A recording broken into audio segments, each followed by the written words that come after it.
Darjeeling মেলের ticket confirm না হওয়ায় আমরা হাওড়া থেকে এনজেপি যাওয়ার জন্য লাস্ট মোমেন্টে টিকিট কাটলাম শতাব্দী এক্সপ্রেসে। যথারীতি একদিন আগে পৌঁছে যাওয়ায় রাতটুকু আমাদের কাটাতে হলো এনজিপি রিটায়ারিং রুমে। আর আগে থেকেই গাড়ি বুক করা ছিল, সকাল সকাল গাড়ি চলে এলো, ফোন নাম্বার দিয়ে দিয়েছি গাড়ির, কল করে নিতে পারো। দার্জিলিং যাওয়ার পথে রোহিণীতে একটা ক্যাফেতে দাঁড়িয়ে আমরা ব্রেকফাস্ট সারলাম। তারপর আবার এই আঁকাবাঁকা পাহাড়ি পথ দিয়ে পাহাড়ের সৌন্দর্য উপভোগ করতে করতে চলতে থাকলাম দার্জিলিং এর পথে।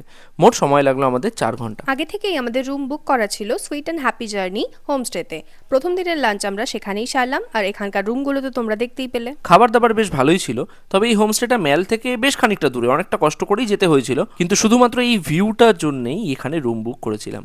একটা অপূর্ব সানরাইজ দেখেছি আমরা। আমাদের জীবনে দেখা বেস্ট সানরাইজ বললেও হয়তো ভুল হবে না। তোমরা যদি কেউ এখানে থাকতে চাও, সঙ্গে বয়স্ক কেউ থাকলে আমি বলবো এই জায়গাটা অ্যাভয়েড করতে পারো, তবে ইয়াং লোকজন মিলে যেতে চাইলে হোমস্টের নম্বর তো দিয়েই দিয়েছি। তো কেমন লাগলো এই ব্লগটা কমেন্টে অবশ্যই জানিও। ভালো লাগলে লাইক, শেয়ার, সাবস্ক্রাইব সমস্ত কিছু করে দিও। চলো আজকের মতো তাহলে টাটা।